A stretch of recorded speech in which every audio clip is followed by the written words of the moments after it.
हमारी तरफ से निगाहें हटा ले, हमारी तरफ से निगाहें हटा ले, हमें जिंदा रहने दे ओ मुरली वाले, हमें जिंदा रहने दे ओ मुरली वाले, मुरली वाले, मुरली वाले, मुरली वाले, मुरली वाले।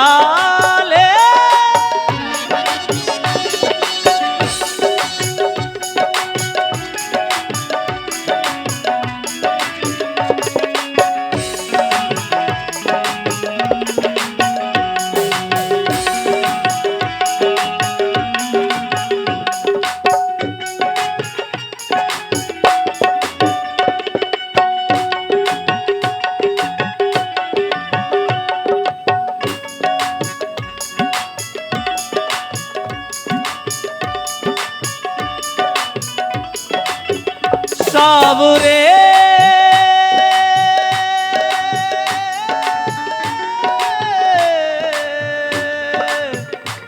सावरे संभालो जरा ये पीतांबर गुलाबी, संभालो जरा ये पीतांबर गुलाबी, ये करता है दिल में हमारे खराबी, ये करता है दिल में हमारे कबाबी। जो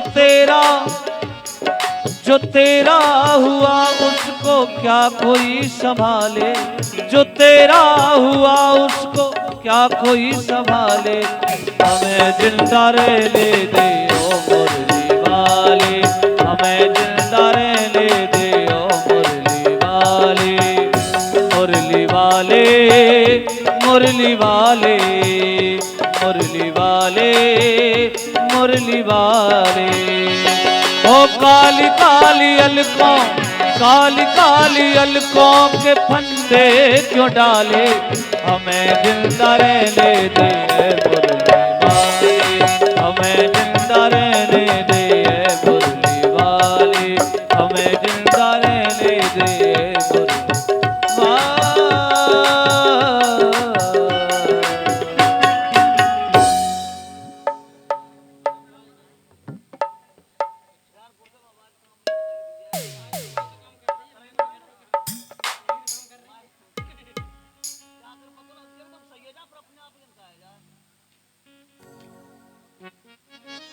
राधे राधे।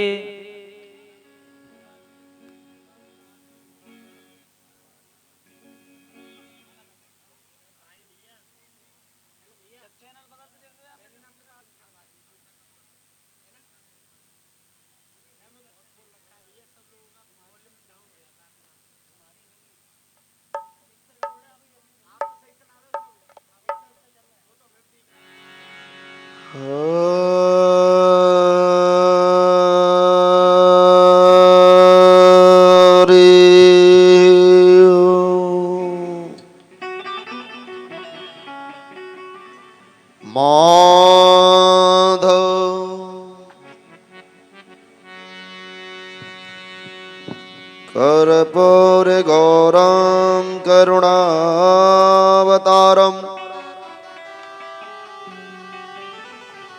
संसार सारं भुजगेन्द्रयारं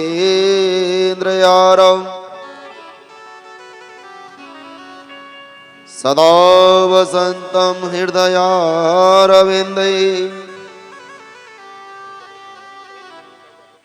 भवं भवामि सहितं नमामि। कि त्वमेव माता च पिता त्वमेव, त्वमेव बन्धुश्च सखा त्वमेव,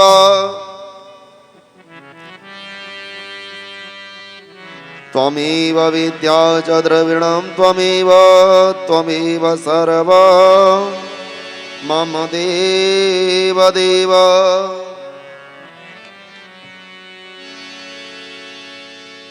कि वक्रतुण्ड महाकाय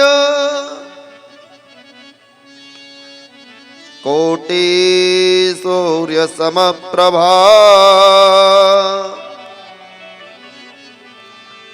निर्विघ्नं कुरु मे देव सर्वकार्येषु सर्वदा। कि गुरुर्ब्रह्मा गुरुर्विष्णु गुरुर्देवो महेश्वर गुरुर्साक्षात् परं ब्रह्म तस्मै श्री गुरवे नमः। कि त्वमेव माता च पिता त्वमेव त्वमेव बन्धुश्च सखा त्वमेव त्वमेव विद्या च द्रविणं त्वमेव त्वमेव सर्वं मम देव देव।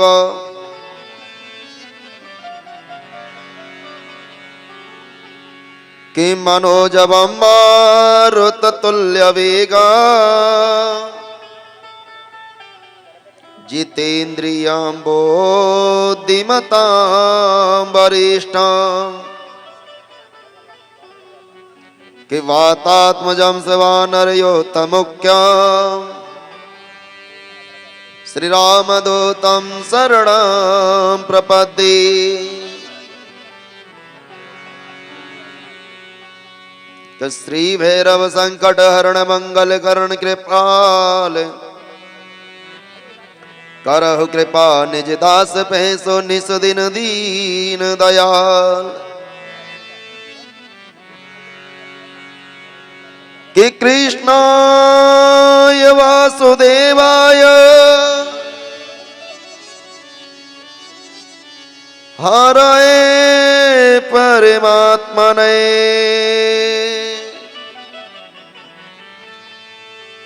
प्रणतः क्लेशनाशाय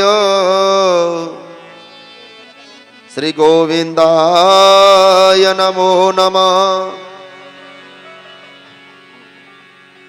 या देवी सर्वभूतेषु मात्ररूपेण संस्थिता नमस्तस्यै नमस्तस्यै नमस्तस्यै नमो नमः। या देवी सर्वभूतेषु क्षमारूपेण संस्थिता नमस्तस्यै नमस्तस्यै नमस्तस्यै नमो नमः। सर्वस्वरूपे सर्वेशे सर्वशक्ति समन्विते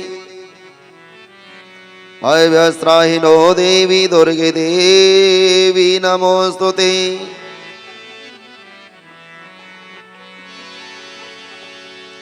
कि कंठ विराजो मां शारदा और धरो तुम्हारो ध्यान। कि बीच सभा की मध्य में मेरी माँ तुम आने बचाला।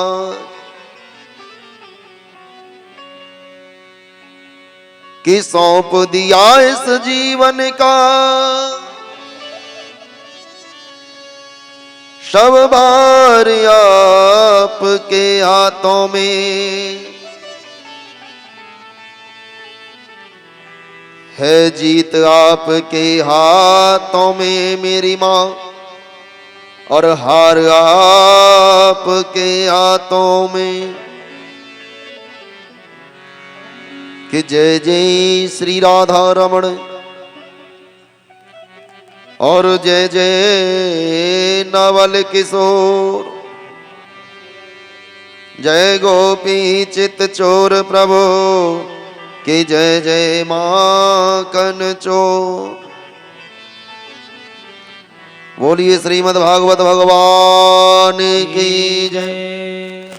श्री सूत जी महाराज की जय श्री सौनकादि ऋषियों की श्री सुखदेव जी महाराज की श्री उमापति महादेव की श्री रमापति रामचंद्र की श्री लक्ष्मी नारायण भगवान की श्री ब्रह्मदेव भगवान की श्री वाक्य विहारी लाल की श्री गिरिराज महाराज की श्री राधा रानी सरकार की श्री राधा वल्लभ लाल की क्षेत्र के समस्त देवी देवतान के हनुमान जी महाराज के श्री भैरव सरकार के श्री खदरा वाली चावड़ मैया के श्री सहजानंद बाबा के परा देवी मैया की तुम्हारी मैया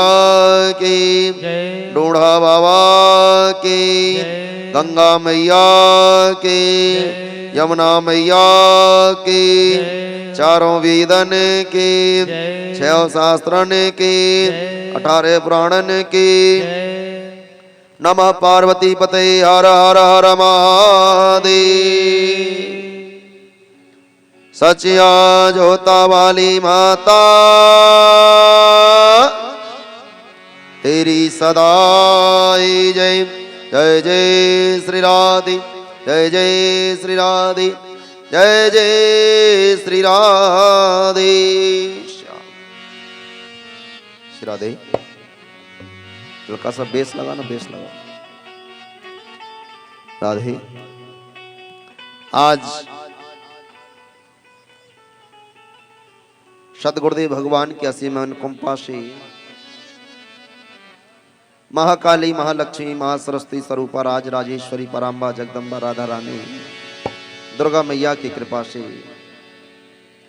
बालकृष्ण प्रभु आवाहित एवं प्रतिष्ठित क्षेत्रस्थ समस्त शक्तियों की कृपा से हमारी मातृ शक्ति पितृ शक्ति सभी के सर्वजन स्वजन से श्रीमद् भागवत कथा के द्वितीय सत्र में प्रवेश होंगे। तो आइए कथा में प्रवेश होने से पूर्व 2 मिनट भगवान नाम कीर्तन करते हुए मंद मंद करतल ध्वनि के साथ में सभी सहयोग करेंगे और अपनी जिह्वा के द्वारा भगवान के नाम का उच्चारण करते हुए इस अपनी वाणी को पावन और पवित्र बनाएंगे। जय श्री राधे जय श्री कृष्ण। ओ जय राधे राधे जय श्री राधे राधे जय हो।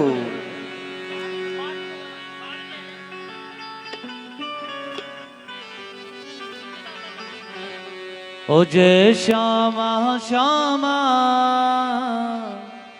श्री श्यामा श्यामा जय राधे राधे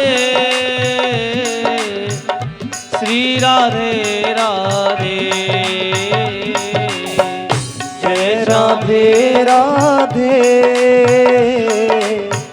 श्री राधे राधे हो राधे राधे जय श्यामा श्यामा श्री श्यामा श्यामा जय श्यामा श्यामा श्री श्यामा श्यामा जय राधे राधे राधे श्री राधे राधे ओ जय राधे राधे राधे श्री राधे राधे ओ जय श्यामा श्यामा श्यामा श्री श्यामा श्यामा ओ जय श्यामा श्यामा श्यामा श्री श्यामा श्यामा ओ जय राधे राधे राधे श्री राधे राधे जय राधे राधे राधे श्री राधे राधे जय श्यामा श्यामा श्यामा श्री श्यामा श्यामा जय श्यामा श्यामा श्यामा श्री श्यामा श्यामा जय राधे राधे श्री राधे राधे ओ जय राधे राधे श्री राधे राधे हो राधे राधे जय श्यामा श्यामा श्री श्यामा श्यामा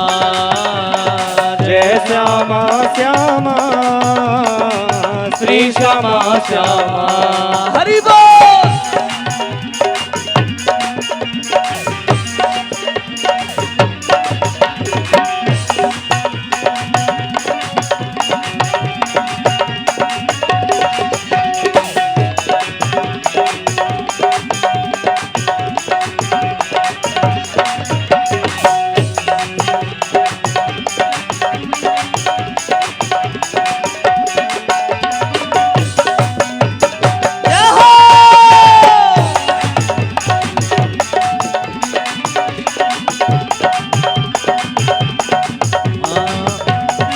जय राधे राधे राधे श्री राधे राधे जय राधे राधे राधे श्री राधे राधे ओ जय श्यामा श्यामा श्यामा श्री श्यामा श्यामा जय श्यामा श्याम श्याम श्री श्याम श्याम ओ जय राधे राधे राधे श्री राधे राधे ओ जय राधे राधे राधे श्री राधे राधे ओ जय श्यामा श्यामा श्यामा श्री श्यामा श्यामा ओ जय श्याम श्याम श्याम श्री श्याम ओ जय राधे राधे श्री राधे राधे जय राधे राधे श्री राधे राधे राधे राधे जय श्यामा श्यामा श्री श्यामा श्यामा जय श्यामा श्यामा श्री श्यामा श्यामा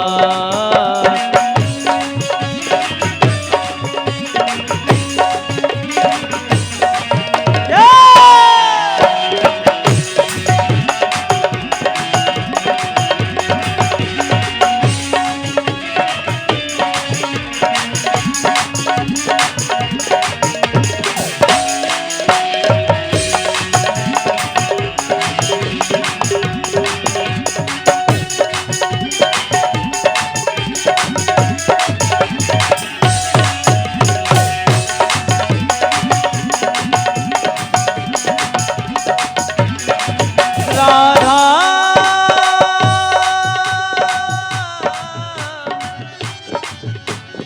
किशोरी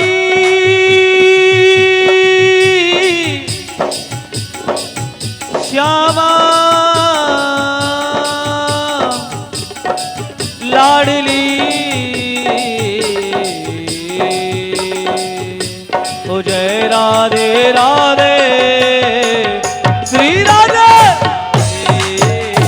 जय राधे राधे श्री राधे राधे राधे राधे राधे जय श्यामा श्यामा श्री श्यामा श्यामा श्री श्यामा श्यामा श्री श्यामा श्यामा ओ जय राधे राधे श्री राधे राधे ओ जय राधे राधे श्री राधे राधे ओ जय श्यामा श्यामा श्री श्यामा जय श्यामा श्यामा श्री श्यामा श्यामा ओ जय राधे राधे श्री राधे राधे जय राधे राधे श्री राधे राधे जय राधे राधे श्री राधे राधे किशोरी जय राधे राधे श्री राधे श्यामा राधे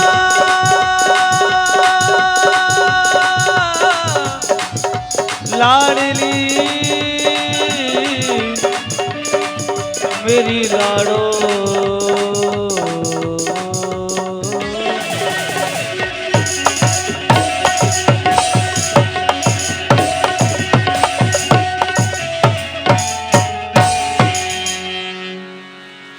बोलिए राधा रानी सरकार की की जय जय जय श्री राधे। इसकी आवाज पूरी कर दो, जितनी है सब खोल दो। श्री राधे, हाँ अब आई ना, गला सा दबा रखा है इसका यार तुमने। जब तक हमारी आवाज लौट करके हमें ना मिले तो कैसे संतुष्टि होगी। आइए, कल आप सबने बड़े भाव के साथ भगवान की कथा का श्रवण किया। परीक्षित जी महाराज जरा किनारे से पहुंच गए हैं, सामने होते तो ज्यादा अच्छा रहता है। क्योंकि परीक्षित जी का और व्यास जी का तो बिल्कुल आमना सामना रहना चाहिए है। जब तक हमारी नजर और परीक्षित जी के ऊपर नहीं पड़ी तो पता कैसे लगेगा क्या चल रहा है यहाँ। कल आप सबने भगवान की कथा का श्रवण किया, जिसमें कि नैमिषारण्य क्षेत्र में 88,000 संतजन विराजमान है। सूजी महाराज कथा श्रवण करा रहे हैं।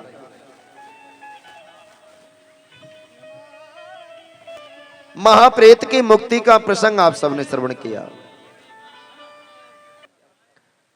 जब लोग वृंदावन जाते हैं ना, तो आजकल का तो हिसाब बदल गया पूरा। परिक्रमा लगाने के लिए जाएंगे तो घर से पहले तैयारी कर लेंगे, एक बड़ा सा बैग लगाएंगे, उस बैग में रहने की व्यवस्था, पहनने की व्यवस्था, खाने की व्यवस्था, पीने की व्यवस्था, क्या पता, क्योंकि भगवान पे भरोसा नहीं है सज्जनों।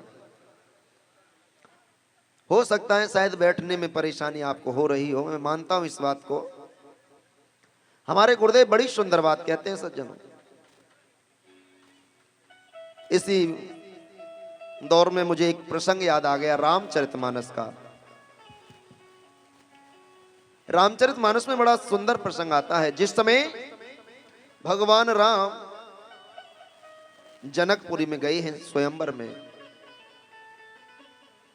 गुरु विश्वामित्र ने कहा, सुनो, प्रातःकाल मेरी पूजा के लिए पुष्प वाटिका से पुष्प चुन करके लाए। राघवेंद्र सरकार लखनलाल के साथ गए, जाकर के पुष्प तोड़ना प्रारंभ किया सज्जनों। लेकिन एक बात बताऊं, भगवान ने पुष्प को तोड़ा नहीं। बोले तो क्या किया महाराज? बोले जाकर के पुष्प के जो वृक्ष हैं उनके नीचे अपनी झोली को फैला देते हैं और वृक्ष हिल हिल करके पुष्पों को छोड़ देते हैं। बोलो राधे राधे। बड़ा समझने का प्रसंग है, और ये जो प्रसंग है हमारे जीवन पर आधारित है। जैसे ही पुष्प झोली में गिरा, राघवेंद्र सरकार ने जो खिले हुए पुष्प हैं उनको रख लिया, जो मुरझाया हुआ पुष्प है उसको उठा करके फेंक दिया, और जो कली है कली को भी राघवेंद्र ने रख लिया। पीछे पीछे भैया लखनलाल जा रहे हैं, उन्होंने पूछ लिया, भैया एक बात तो बताओ। बोले क्या? बोले आपने कली को रख लिया, खिले हुए पुष्प को रख लिया, लेकिन जो मुरझाया हुआ पुष्प है उसे क्यों फेंक दिया? उस पुष्प को फेंकने का कारण क्या है? भाई वो भी तो स्वयं आया है आपकी झोली में, आपने तोड़ा तो नहीं। राघवेंद्र सरकार बड़ी सुंदर बात कहते हैं प्यारे। उन्होंने कहा, भैया जो कली है ना, कली, कली का क्या बनता है बताओ? हमारी मैयान को पता होगी, नहीं पता? गजरा पहनती हैं आप? गजरा, गजरा केवल कली का बनता है, खिले हुए पुष्प का नहीं बनता। बोले गजरा कहां पहना जाता है? बोला शीश पे। भगवान राघवेंद्र सरकार कहते हैं, लखन, जीव का जो बचपन है वो कली है। जीव का जो बचपन है वो कली है, और जीव जब बचपन में मेरा भजन करता है, बचपन से मेरी शरण में आ जाता है, तो उसे मैं अपने शीश पे धारण कर लेता हूं। भगवान ने स्पष्ट कह दिया। बोले जो खिला हुआ पुष्प है वो क्या है? बोले जो खिला हुआ पुष्प है वो है जवानी। कहते हैं ना कि जीव की जवानी खिली है। खिले हुए पुष्प की होती है जवानी। जवानी का क्या होता है सज्जनों? पुष्प का क्या होता है? क्या बनाया जाता है पुष्प की? माला। माला कहां पहनते हैं? गले में। राघवेंद्र सरकार कहते हैं कि जो जीव जवानी में मेरा भजन करता है मैं उसे अपने सीने से लगा लेता हूं। बोले महाराज मुरझाया हुआ पुष्प क्या है? समझ लीजिए अब क्या रह सकता है मुरझाया हुआ पुष्प। बोले मुरझाया हुआ पुष्प है बुढ़ापा। बुढ़ापे में नाती बेटा रोटी नहीं देते, शरीर हाथ पांव काम नहीं करते, एक जगह लग करके बैठ नहीं सकते, तो बुढ़ापे में भजन कैसे होगा? दांत गए मोह टेरो और कहा मैया पेट में तेरो। जब दांत चले गए, मुंह से कुछ होता नहीं, बोला जाता नहीं, जिब्या काम नहीं करती, हाथ पैरों में घुटनों में दर्द होता है, एक जगह आसन लगा करके बैठ नहीं सकते आप, तो बुढ़ापे में क्या भजन करोगे? भगवान कहता है जो जीव संसार के काम का नहीं रहा तो मेरे काम का भी नहीं रहा प्यारे। बुढ़ापे में कभी भजन नहीं होता। हो सकता है आपको दिक्कत होती हो बैठने में, क्षमा चाहता हूं, लेकिन कल से व्यवस्था ऐसी कर दो, 2-4 गद्दे लगा देना, कोई बात नहीं। बड़ा सुंदर प्रसंग है प्यारे। आज हम भागवत जी के प्रथम स्कंद में प्रवेश करेंगे कि जन्माद्यस्य यतोऽन्वयादिरतस् चार्ते स्वेज्ञः स्वराट तेने ब्रह्म हृदयादि कवै मोहियन्ति सूरय कि तेजो वारिवृदां विनिमयो यत्र त्रिसर्गो मृषा धाम्ना स्वेन सदा निरस्तकुहकम् कि सत्यं परम धीमहि। बाबा तुलसीदास जी रामचरितमानस में बड़ा सुंदर बात कहते हैं सज्जनों, चौपाई के माध्यम से, कि धर्म न दोसर, धर्म न दोसर सत्य समाना, धर्म न दोसर सत्य समाना, आगम निगम को प्राण बखाना। ओ श्री राम जय राम जय जय राम, श्री राम जय राम जय जय राम, श्री राम जय राम जय जय राम, श्री राम जय राम जय जय राम। कि धर्म न दूसर सत्य समाना, आगम निगम पुराण बखाना। संसार में सबसे बड़ा धर्म क्या है? बड़ा प्रश्न आएगा, अभी 6 प्रश्न पूछे जाएंगे, उसमें बताया जाएगा। लेकिन शास्त्र कहता है कि धर्मेण हन्यते व्याधि धर्मेण हन्यते ग्रह। जीव का अगर धर्म चला गया तो उसका जीना बेकार है, क्योंकि मनुष्य का सबसे बड़ा धर्म है भाई परहित सरिस धर्म नहीं भाई, पर पीड़ा शम नहीं अधमाई। मैं यहां बैठा हूं ना, और मेरे यहां बैठने से अगर आपको कष्ट होता है तो मुझे ये जगह छोड़ देनी चाहिए, ये धर्म कहता है सज्जनों। मेरे शरीर से अगर सामने वाले को कष्ट हो जाए तो मेरा जीना बेकार है, ये शास्त्र कहता है। लेकिन सज्जनों आज की तो स्थिति बदल गई कि लोभेन पापान वयमेव भुक्ता। बोले महाराज पाप का बाप कौन है? पाप का बाप कौन है बताओ परीक्षित जी महाराज। पाप का बाप किसे कहते हैं? कि लोभेन पापान वयमेव भोक्ता। लोभ पाप का बाप है सज्जनों।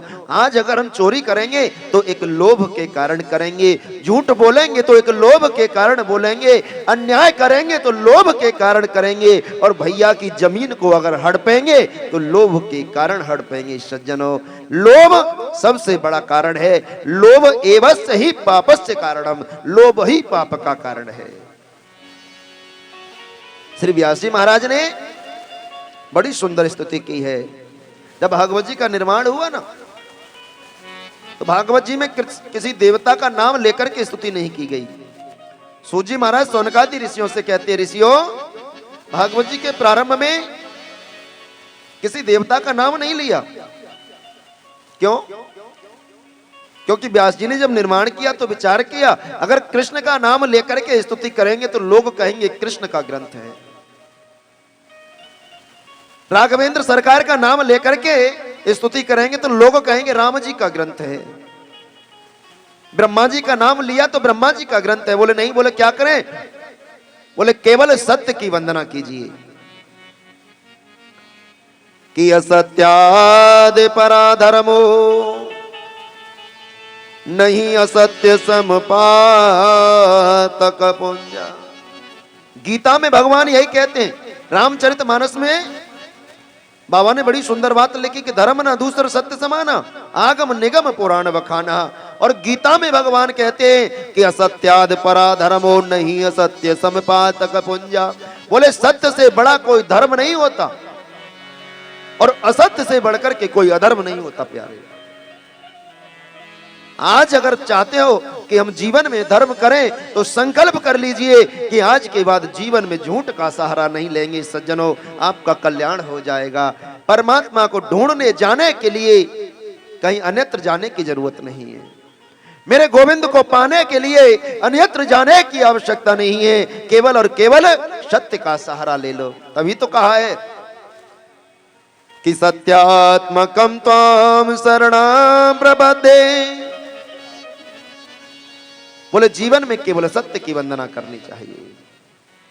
कि धर्म प्रोजित के तवोत्र परमो निर्मशराणाम सताम। कि वेद्यम वास्तव मात्र वास्तु समदा तापत्रयो नमूलनम। बोले भागवत जी कैसी हैं? बोले तापत्रयो नमूलनम। बोले 3 प्रकार के तापों को नष्ट कर देती हैं। 3 प्रकार के ताप। बोले हाँ। बोले कौन कौन से? बाबा तुलसीदास जी ने बड़ी सुंदर बात कही है सज्जनों कि दैहिक दैविक भौतिक तापा। दैहिक दैविक भौतिक तापा। दैहिक दैविक भौतिक तापा। दैहिक दैविक भौतिक तापा। राम राज्य का हो नहीं व्यापा। ओ श्री राम जय राम जय जय राम। श्री राम जय राम जय जय राम। श्री राम जय राम जय जय राम। कि दैहिक दैविक भौतिक तापा और राम राज्य का हो नहीं व्यापा। 3 प्रकार के ताप बताए हैं। सबसे पहला ताप कौन सा? दैहिक ताप। दैहिक ताप समझते हो किसे कहते हैं? हमारे शरीर से उत्पन्न जो ताप हो, रोग हो। हमारे शरीर में अगर कोई रोग हो जाए, देह से जो उत्पन्न रोग होता है उसे दैहिक ताप कहते हैं सज्जनों। बोले दैविक ताप, बढ़िया सुंदर पांडाल लगा है ना? कितना बढ़िया पांडाल लगा है। और अगर देवराज इंद्र कहीं कृपा कर दे और बादल गड़गड़ाने लगे, धीरे धीरे हवा बदलने लगे, आंधी आने लगे, बारिश होने लगे, समझ लीजिए देवताओं का कोप हो गया। दैहिक दैविक और भौतिक ताप। बोले महाराज ये 2 ताप तो समझ में आए, लेकिन तीसरा ताप समझ में नहीं आया। बोले कौन से? बोले भौतिक ताप। बोले उसको समझने के लिए कहीं जाने की जरूरत नहीं है। बोले क्यों? बोले वो तो घर घर में बसा है। भौतिक ताप यानी ईर्ष्या। मेरी एक भले फूटे पर पड़ोसी की दोनों फूट जाएं। बोलो राधे राधे, है ना? क्यों? क्योंकि मैं तो एक आंख से काम कर लूंगा, पड़ोसी की दोनों फूट जाएंगी तो कैसे देखेगा? मेरो पड्डा भले मर जाए पर पड़ोसी की भैंस मारी जानी चाहिए। ये जो ईर्ष्या है, ईर्ष्या जीव का सबसे बड़ा शत्रु है प्यारे। ईर्ष्या को नष्ट करने में केवल और केवल कौन सहयोग करता है? केवल गोविंद नाम, केवल मेरे कन्हैया का नाम, मेरे नारायण का नाम है जो हमें इस ईर्ष्या रूप शत्रु से बचाता है। और जिसने जीवन में ईर्ष्या को नष्ट कर दिया, समझ लीजिए कल्याण हो गया। श्री सूत जी महाराज ने कहा, आज आप जो प्रश्न पूछना चाहोगे सबका जवाब मिलेगा, कोई भी प्रश्न पूछ लीजिए। सोनकादि ऋषि बोले, महाराज एक नहीं, बोले तो, बोले आज तो 6 प्रश्न पूछने का मन है।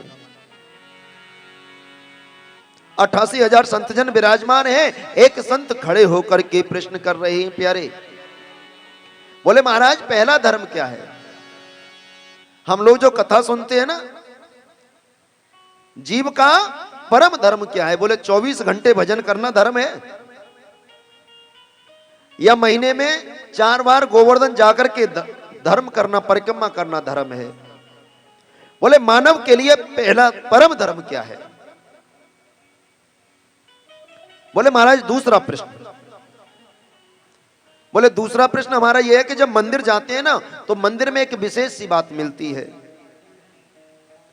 बोले किसी मंदिर में चले जाओ, कहीं हनुमान जी बैठे हैं, कहीं रामचंद्र बैठे हैं, कहीं माता दुर्गा बैठी हैं, कहीं कृष्ण भगवान बैठे हैं, कहीं भैरव बाबा बैठे हैं, कहीं शंकर जी बैठे हैं। तो महाराज एक बात तो बताओ, जब मंदिर जाएं तो पहले पूजा किसकी करें? सूत जी महाराज सुन रहे हैं? बोले महाराज तीसरा प्रश्न। बोले वेद में भगवान को अजन्मा कहते हैं। अजन्मा यानी जिसका जन्म नहीं होता। जब जिसका जन्म नहीं होता तो वो भगवान देवकी के गर्भ से जन्म लेकर के कैसे आया? राघवेंद्र सरकार के रूप में जब आए तो माता कौशल्या के गर्भ से जन्म लेकर के कैसे आया? महाराज आज तो विस्तार से बताओ, क्योंकि आज तुम भी फ्री और हम भी फ्री है ना भाई। आप भी तो घर से फ्री होकर के आए हो कि कथा सुनने के लिए जाना है, और हम भी गोवर्धन से फ्री होकर के आए हैं कि आपको कथा सुनाने जाना है। बोले महाराज चौथा प्रश्न, कि कोई कहता है भगवान का 1 अवतार हुआ, कोई कहता है 2 अवतार हुए, कोई कहता है 10 अवतार, कोई कहते हैं कि हरि अनंत हरि कथा अनंत। हरि अनंत है और उसके अवतार भी अनंत है सज्जनों। महाराज ये तो बताओ भगवान के कुल मिलाकर के अवतार कितने हुए? भगवान के अवतारों का वर्णन करके बताओ। बोले महाराज पांचवा प्रश्न। बोले वक्ता कैसा होना चाहिए? वक्ता के लक्षण कैसे होने चाहिए?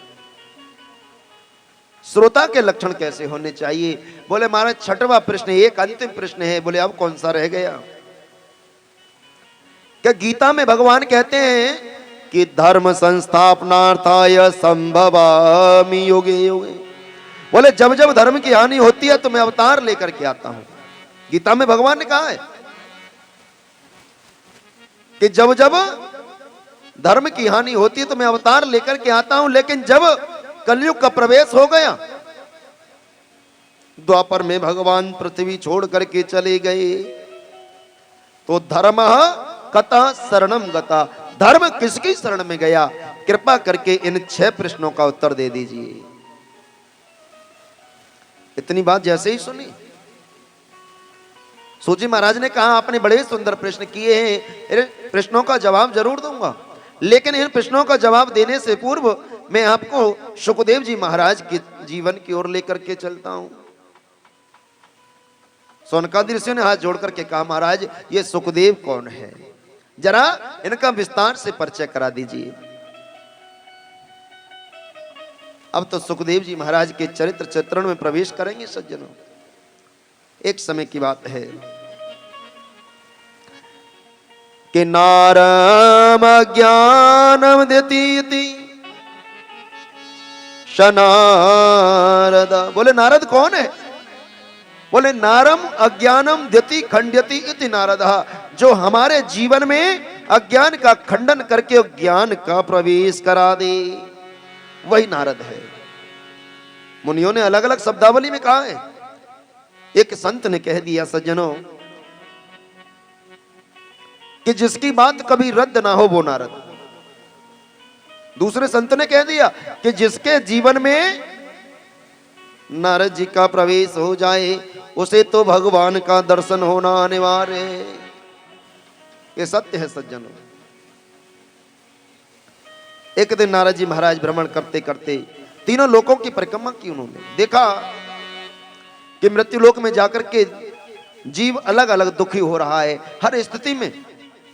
कभी कोई दुखी है, किसी को कोई संतान से दुखी, कोई पिता से दुखी, कोई माता से दुखी, कोई भैया से दुखी, कोई बहन से दुखी, कोई नातेदारों से दुखी, कोई रिश्तेदारों से दुखी, सब कहीं ना कहीं दुखी हैं सज्जनों। लेकिन एक बात समझ में नहीं आई, गौलोक धाम में भगवान विराजमान है।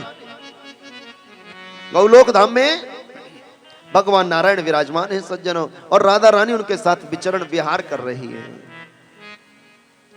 राधा रानी विहार करते करते भगवान ने कहा, राधे अब समय आ गया, मुझे मृत्यु लोक में जाकर के और लीला का प्रचार प्रसार करना है।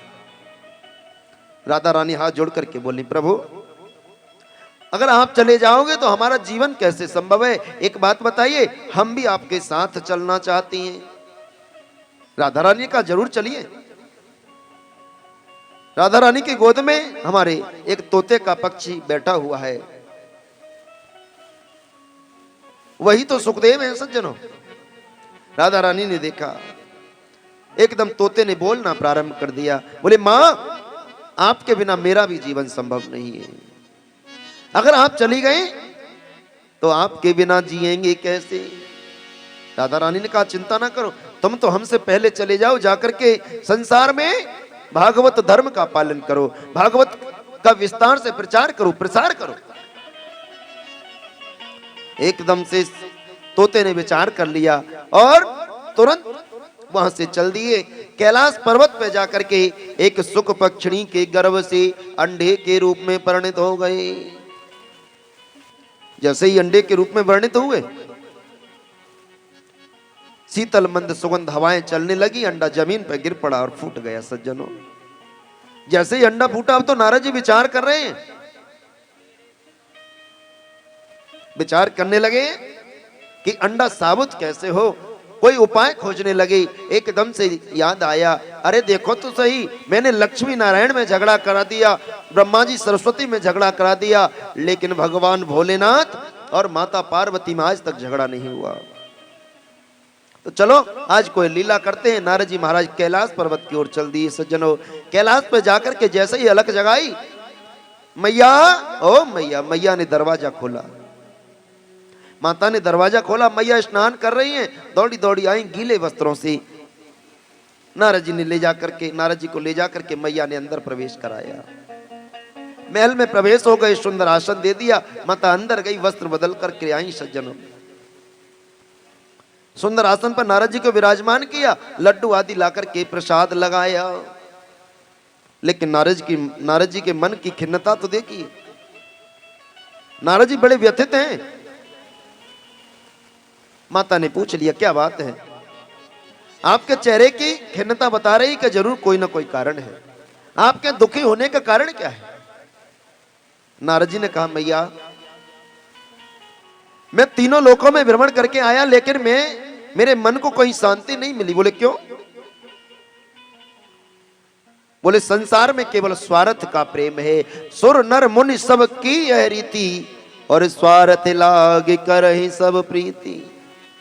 संसार में जो प्रेम है ना, केवल स्वार्थ का प्रेम है, निस्वार्थ प्रेम तो कोई करता ही नहीं। एकदम से मैया के मुख से निकल गया। मैया बोली, नारद जी संसार का तो मुझे पता नहीं, लेकिन मेरे पति जो मुझसे प्रेम करते हैं ना, निस्वार्थ प्रेम करते हैं, उनके प्रेम में कोई स्वार्थ नहीं है। एकदम से जैसे ही सुना, नारद जी प्रसन्न हो गए। मैया बहुत अच्छी बात है, अरे पति पत्नी का प्रेम है, निस्वार्थ प्रेम होना ही चाहिए। नारद जी बोले, मैया एक बात तो बताओ, आपके पति निस्वार्थ प्रेम करते? बोले हाँ। बोले जब निस्वार्थ प्रेम करते हैं तो उन्होंने एक बात तो जरूर बताई होगी कि उनके गले में जो मुंडों की माला है ना, उस मुंडों की माला में शीश किसके लगे हैं, उस मुंडों की माला में सिर किसके लगे? माता पार्वती मौन हो गई, विचार करने लगी। बाबा नारद जी वैसे तो उन्होंने सारी बात बताई, लेकिन जिस माला में मुंड लगे हैं, मुंडों के बारे में आज तक नहीं बताया। नारद जी ताली ठोक कर कहना, रिक्त तो का खाक प्रेम करते हैं। जिस माला को गले में लगाए घूमते हैं उस माला में सिर किसके लगे हैं तो कोई प्रेम नहीं करते। नारद जी बोले अच्छा मैया हम तो चलते हैं। नारद जी जाने लगे। अब तो मैया को गुस्सा आ गया। मैया ने नवीन वस्त्र उतार दिए, श्रृंगार को उतार दिया, कोप भवन में जाकर के बैठ गई। जाने लगे नारद जी महाराज और बाबा के सामने होकर के निकले। बोले बाबा, बाबा की समाधि टूटी। बोले मैया ने आपको याद किया है सज्जनों। भगवान भोलेनाथ माता जी के पास में पहुंचे, वहां जाकर के देखा माता पार्वती तो कोप भवन में बैठी है, मनोहार करने लगे, मनाने लगे। भगवान ने कहा देवी मुझसे क्या भूल हो गई। माता पार्वती ने कहा अरे आप तो कपटी हो महाराज, आप कपट करते हो। भगवान ने कहा देवी मैंने आज तक कोई कपट नहीं किया। और बोले कपटी तो वो होता है जिसने कोई बात छिपाई हो, मैंने तो जीवन में आज तक कोई बात नहीं छिपाई।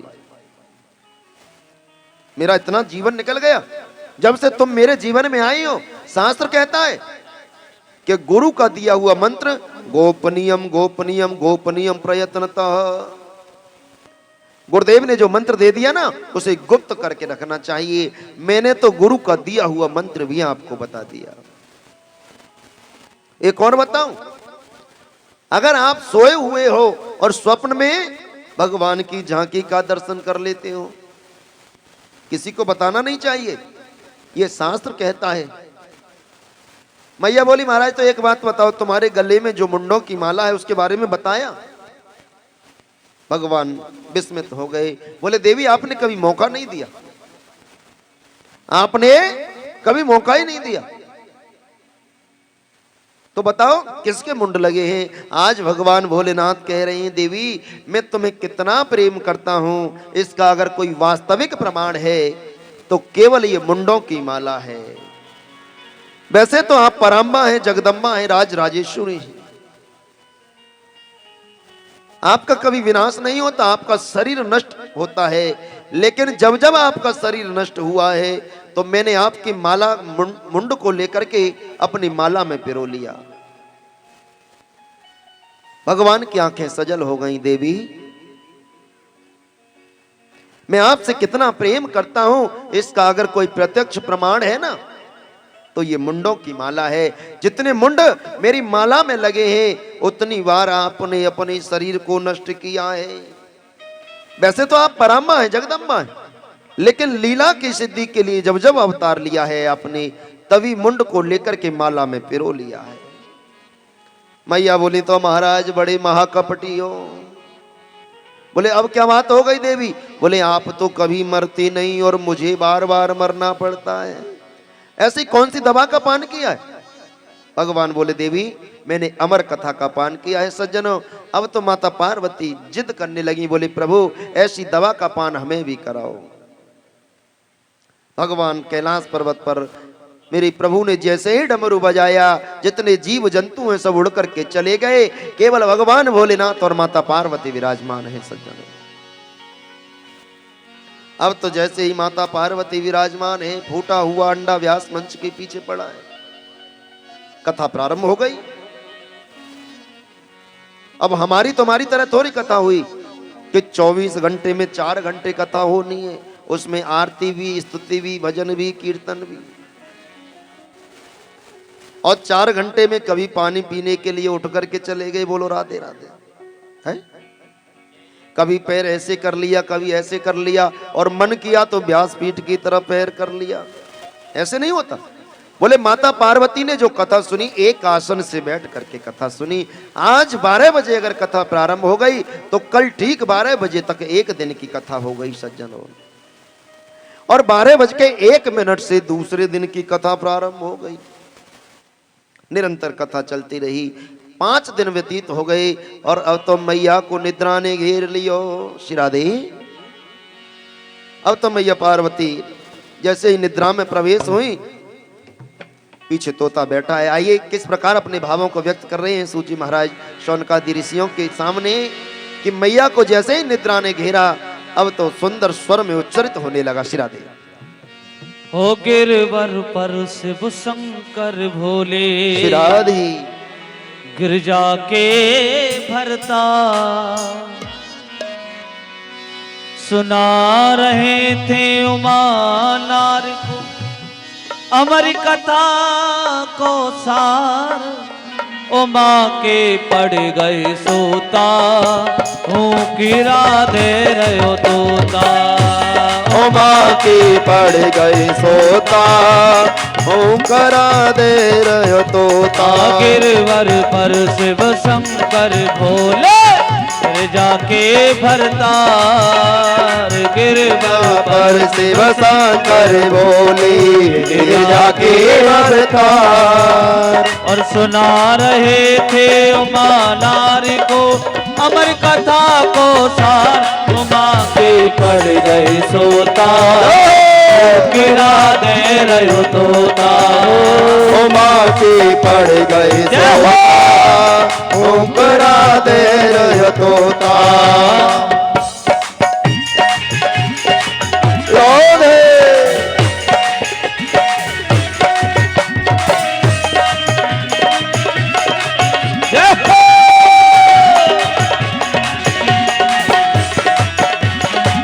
हरि बोल।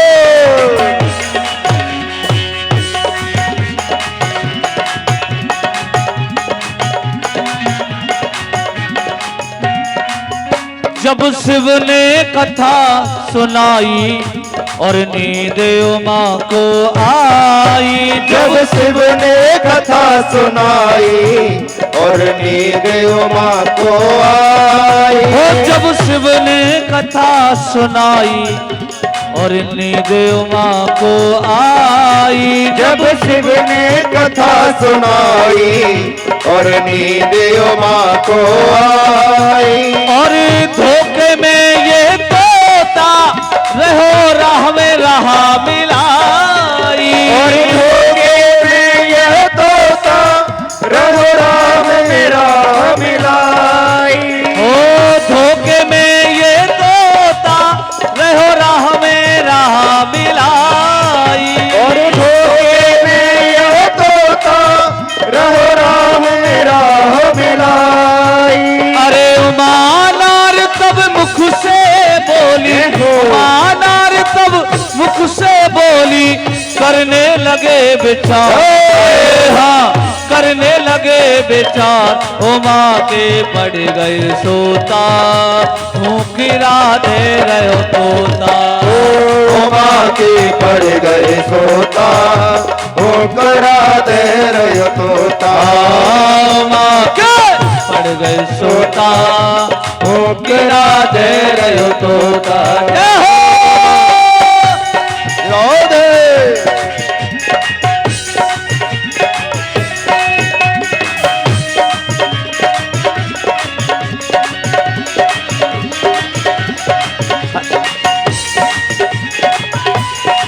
हरि बोल।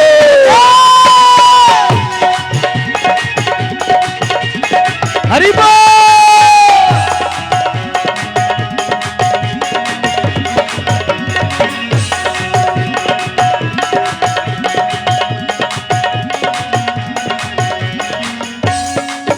जब तोता उड़ने लगो है शिव ने त्रिशूल चलायो। जब तोता उड़ने लग्यो है शिव ने त्रिशूल चलायो। जब तोता उड़ने लगो है शिव ने त्रिशूल चलायो। जब तोता उड़ने लग्यो है शिव ने त्रिशूल चलायो।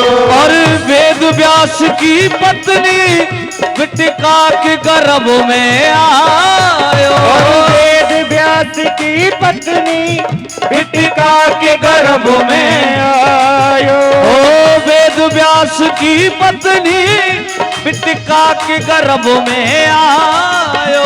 वेद व्यास की पत्नी बिटिका के गर्भ में आयो। अरे गर्भ के अंदर रहो ये तोता।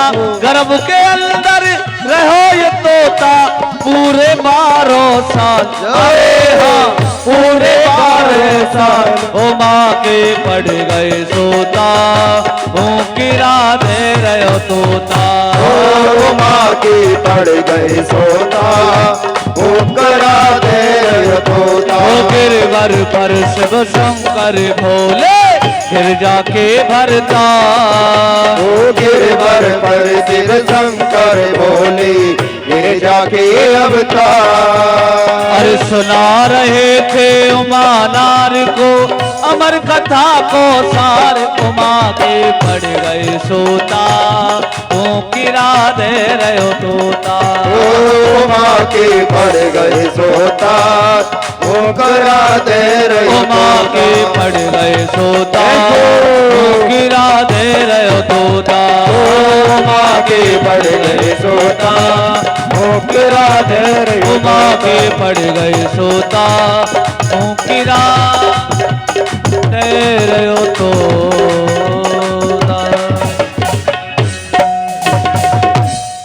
अच्छा एक बात बताओ, आनंद किस किस को नहीं आ रहा, जरा हाथ खड़ा करके बताओ। आपको नहीं आ रहा? आ रहा है। पता है एक जगह कथा है रही, जब कथा हो रही तो अब व्यास जी पूछते हैं भैया आनंद किस किस को आ रहा है। पांडाल भरा था पूरा, 5वें दिन की कथा, 5वें दिन की कथा, और पब्लिक श्रोताओं की कोई कमी नहीं प्यारे, कम से कम 2000 श्रोता। व्यास जी ने पूछा, मैं कि लक्ष्मण भैया क्या महाराज जी क्या कथा में आनंद आ रहा है? लक्ष्मण भैया बोले हाँ महाराज आनंद आ रहा है। दूसरा दिन आया, हमने पूछा परीक्षित जी कथा में आनंद आ रहा है? बोले हाँ महाराज आ रहा है। जब जब कथा हो तो बीच में एक बुढ़िया मैया चश्मा लगाए के बैठी, मोटी मोटी सी मैया, रोज के महाराज आनंद ना आयो। हमने सोची शायद आज नहीं आयो होगो, मैंने कल आ जाएगो। अगलो दिन भयो, मैंने कही मैया आनंद आयो, मैया बोली आज वो आनंद ना आयो महाराज। बड़ी समस्या है गई महाराज, एक बात बताओ, कोई कथावाचक कथा करे, मैया के आनंद ना आयो। हमने बहुत प्रयास किए, धीरे धीरे आज अंतिम दिवस हो गया सज्जनों। जब अंतिम दिवस हो गया तो मैया से फिर हमने पूछ लिया, मैया एक बात बताए आनंद आयो कि नहीं आयो? मैया बोली मैया जी आज वो आनंद नहीं आयो। अरे मैंने की मैया, हमने मैया को खड़ो किया, हमें एक बात बताए मैया, कल तो हम चले जाएंगे लेकिन आनंद तो को क्यों नहीं आयो? मैया बोली व्यास जी कहा बताऊं? मैंने की बताए तो दो। मोते बोली बताऊं तो बताऊं कैसे? मैंने कछू तो बताए दो। बोली आनंद निपू तो आवे गयो कैसे? वो तो मेरे खसम को नाम हो, और जब मैं आऊं ना कथा सुनवे तो बाकू तारे में बंद करके आऊं। बताए कैसे आवे वो है? तो कहूं ऐसा तो ना है कोई तारे में बंद कर आयो हो आनंद है? बोलिए राधा रानी सरकार की जय जय श्री राम। अब तो सुखदेव जी महाराज, भगवान भोलेनाथ ने कथा प्रारंभ चली हुई है सज्जनों। पहले दिन की कथा संपन्न हुई, जो फूटा हुआ अंडा पड़ा था जुड़ करके साबित हो गया। दूसरे दिन की कथा में जीव का प्रादुर्भाव हो गया। तीसरे दिन की कथा में अंडा फूट गया। मैया को निद्रा ने घेरी तो मैया सो गई। अब तो उस तोते के पक्षी ने विचार किया, अब मैया सो गई, अगर ओम ओम शब्द उच्चारण बंद हो गया तो बाबा कथा करना बंद कर देंगे। बोले क्या करें? तुरंत उस तोते ने ओम ओम शब्द का उच्चारण करना प्रारंभ कर दिया। 7 दिन की कथा संपन्न हो गई, और जैसे ही कथा संपन्न हुई एकदम से भगवान भोलेनाथ ने जयकारो लगायो कि बोलिए बाल कृष्ण भगवान की जय। जैसे ही जयकारो लगायो तो मैया की निद्रा फूट गई, और निद्रा फूटी मैया बोली प्रभु उद्धव जी महाराज क्या कहने लगे? भगवान बोले देवी कथा तो विराम हो गई। माता बोली तो महाराज मैं तो सो गई, कथा कैसे हो गई है? मैं तो सो गई, कथा कैसे हो गई? भगवान बोले देवी तो एक बात बताओ, ओम ओम शब्द का उच्चारण किसने किया? भगवान ने चारों तरफ घूम करके देखा, कोई नहीं मिला। व्यास पंच के पीछे देखा तो तोते का पक्षी बैठा है। भगवान समझ गए। भगवान ने कहा वैसे तो इसने अमर कथा का पान कर लिया, मरने वाला नहीं है, लेकिन इसने गुनाह किया। गुनाह क्या किया? शास्त्र कहता है कभी भी किसी कथावाचक के पास कथा सुनने के लिए जाओ, गुरु के पास में जाओ, संत के पास में जाओ, ब्राह्मण के पास में जाओ, तो व्यास मंच के पीछे बैठ करके कथा नहीं सुननी चाहिए। अमर कथा का पान तो कर लिया, लेकिन इसने जो गुनाह किया उसका दंड जरूर मिलेगा। अब तो भगवान भोलेनाथ ने त्रिशूल निकाल लिया। सज्जनों, आगे आगे तोते का पक्षी दौड़ रहा है और पीछे पीछे भगवान भोलेनाथ। कैलाश पर्वत से दौड़ लगाई, दौड़ते दौड़ते पहुंच गई बद्रिकाश्रम। जैसे ही बद्रिकाश्रम में पहुंचे, बद्रिकाश्रम में श्री व्यास जी महाराज का आश्रम बना हुआ है। सज्जनों, सम्यप्रास नाम की कुटिया है और व्यास जी महाराज की पत्नी का नाम है बिटका देवी। आज बिटका देवी कहने लगी स्वामी चौथापन आ गया, हमारे कोई संतान नहीं है, अरे कोई ऐसा उपाय करो जिससे हमारे भी कोई संतान हो जाए, हमारे वंश को अग्रसर करने के लिए। एकदम से विचार आया। व्यास जी महाराज ने कहा देवी चिंता ना करो, समय आने पे सारे कार्य अपने आप हो जाएंगे। मैं संध्या वंदन करने के लिए जाता हूं। सज्जनों, सरस्वती नदी के किनारे व्यास जी महाराज संध्या वंदन करने के लिए चले गए। आपको एक बात बताऊं, श्रीमद् भागवत जी के अंदर तीनों नदियों का प्रसंग है। गंगा यमुना सरस्वती की त्रिवेणी बहती है। गंगा यमुना और सरस्वती तीनों की त्रिवेणी भागवत जी के अंदर प्रवाहित करती है। रस धारा प्रवाह हो रही है। कहां? सरस्वती नदी के किनारे व्यास जी महाराज की कुटिया बनी है। बोलो राधे राधे। समझ में आई कि नहीं आई? बोले महाराज गंगा जी, बोले नैमिषारण्य क्षेत्र में गंगा जी का प्रावधान है। नैमिषारण्य क्षेत्र में गंगा जी बह करके जा रही हैं। शुक्रताल में गंगा जी बह करके जा रही हैं। गंगा जी के किनारे सूत जी महाराजों ने प्रसंग प्रारंभ कर दिया। गंगा और सरस्वती दोनों हो गई, कौन बची? यमुना जी। यमुना जी कौन है? यमुना भक्ति है। भक्ति सर्वत्र नित्यते, भक्ति हर जगह निवास करती। कहां? बोले वृंदावन में। यमुना जी का निवास कहां है? बोले वृंदावन में, यमुना जी के किनारे किनारे बसा हुआ। 84 कोस के ब्रज मंडल में यमुना जी का वास है। सज्जनों, अब तो व्यास जी महाराज चले गए, भगवान भोलेनाथ दौड़े दौड़े आए। सज्जनों, जैसे ही बिटका देवी को जमाई आई, तोते ने विचार किया यहां से बढ़िया बचने का कोई जगह स्थान नहीं है। तुरंत बिटका देवी के गर्भ में समाहित हो गए मुख के द्वारा, और मुख बंद हो गया। भगवान भोलेनाथ त्रिशूल लेकर के खड़े हैं कि जब ये बाहर निकल करके आएगा इसका प्राणांत कर दूंगा। व्यास जी महाराज का आना हो गया। सज्जनों, व्यास जी महाराज ने भोलेनाथ को प्रणाम किया। बोले महाराज कैसे आना हुआ? बोले आना क्या हुआ, तुम्हारे घर में मेरा चोर छिपा है। पूरा वृत्तांत कह सुनाया। अब तो जैसे ही पूरा वृत्तांत कह सुनाया, एकदम से व्यास जी महाराज बोले प्रभु वो तो अमर हो गए, और अमर कभी मरता नहीं है। व्यास जी महाराज ने समझाया, भोलेनाथ छोड़ करके चले गए, कैलाश पर्वत पर विराजमान हो गए। वही तोते का पक्षी सज्जनों अपनी माता बिटका देवी के गर्भ में उसने 12 वर्ष निवास किया। 12 वर्ष अपनी माता के गर्भ में निवास सुखदेव जी महाराज ने किया। सज्जनों,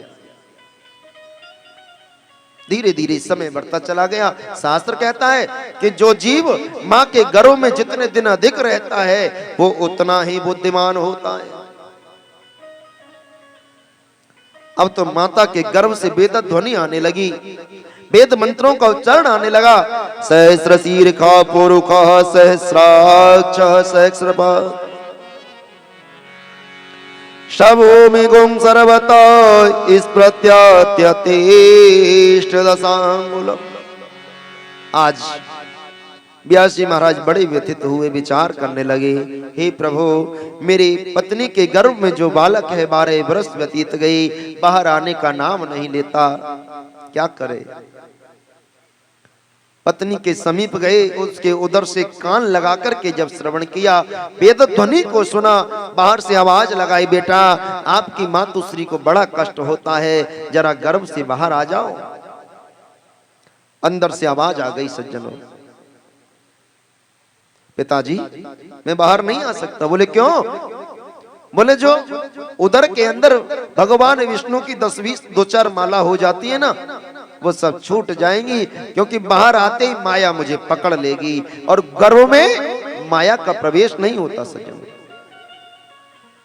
जीव जब प्रसव के वेग की वायु के द्वारा गर्भ से बाहर आता है, तभी माया उसको पकड़ती है, गर्भ में प्रवेश नहीं होता। लेकिन सज्जनों, धन्य है सुखदेव जी महाराज, संत मुनि महात्मा ऋषि भगवान का भजन करते हैं। क्यों? कि गर्भ सम्मान दुखम भूतो न भविष्यति। जीव को गर्भ के समान दुख ना तो कभी भविष्य में होगा और ना भूत में कभी हुआ था। ऋषि महात्मा भजन करते हैं। क्यों? क्योंकि हमें बार बार गर्भ में ना आना पड़े।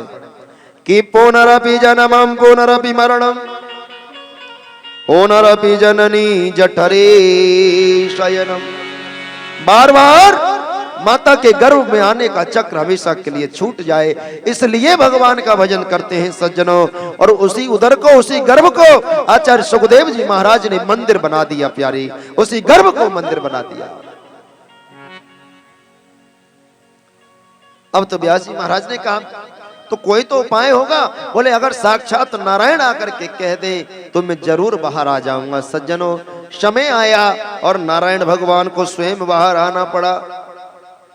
नारायण भगवान आए, आकर के कहा बेटा गर्भ से बाहर आ जाओ, मेरी माया का प्रभाव नहीं होगा।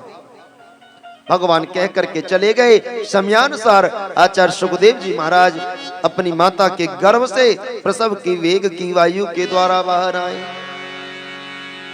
केवल नाल कटा है सज्जनों, नाल को लेकर के अपनी कमर से लपेट लिया,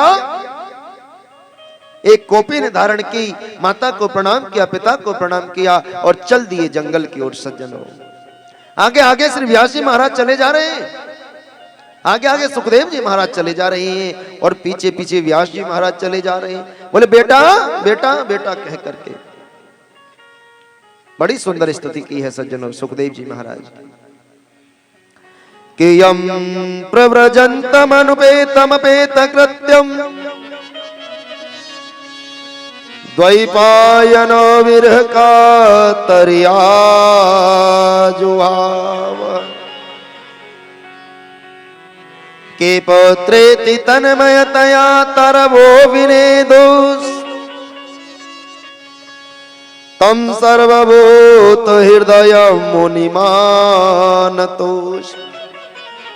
बोले जिसका संस्कार भी नहीं हुआ, नामकरण संस्कार भी नहीं हुआ, केवल जन्म लेते ही और नाल को कमर से लपेट करके जंगल की ओर जा रहे हैं। पुत्रेति तन्मयतया तरवो विनेदुस् तम सर्वभूत हृदयम मुनिमानतोष्मि। पुत्र पुत्र कह करके पीछे से व्यास जी महाराज जा रहे हैं। घनघोर जंगल से निकल करके जाने लगे। व्यास जी की आवाज वृक्षों से टकराई और लौट करके व्यास जी की तरफ आई। व्यास जी ने सुना, समझ गए। क्या? बोले संसार में कौन किसका पिता है, कौन किसका पुत्र है, क्या पता आज ये मेरा पुत्र बनकर के आया है, आज मैं इसका पिता बनकर के आया हूं, क्या पता पूर्व जन्म में ये मेरा पिता हो। कोई पता नहीं सज्जनों, ये रिश्ते तो केवल इसी जन्म तक सीमित हैं। जब तक सांस है, जब तक के रिश्ते हैं, और मरने के बाद कोई किसी का नहीं होता प्यारे। आंख खुलते ही रिश्ता जुड़ जाता है और आंख बंद होते ही रिश्ता मिट जाता है। एक बात बताऊं, आपने कभी अंदाजा किया है? आप जब रात्रि में सोने की तैयारी में हो और जब तक जीव जागा रहता है जब तक तो सारी व्यवस्थाएं देखता है, छत ना गिर जाए, छप्पर ना गिर जाए, मकान ना गिर जाए। लेकिन जीव जब सो जाता है, सोने के बाद उसके साथ क्या हो जाए उसको पता रहता है क्या? विचार करने की बात है सज्जनों। सोने के बाद उसको कुछ नहीं पता होता कि मेरे साथ क्या होगा। लेकिन जीते जी जब तक आंख खुली है, जब तक तो संसार है, माता है, पिता है, पत्नी है, पुत्र है, गाड़ी है, घोड़ा है, बंगला है। ये जो चक्कर है ना, केवल सोने से पहले का और जगने के बाद का है, यही है, कुछ और है। बोले इससे पीछा कैसे छूटे महाराज? बोले केवलम भगवान नाम कीर्तन, केवल भगवान नाम संकीर्तन, केवल गोविंद के नाम कीर्तन से, कन्हैया के भजन से, गोविंद की कृपा से, भागवत जी की कृपा से ये संसार छूट सकता है सज्जनों।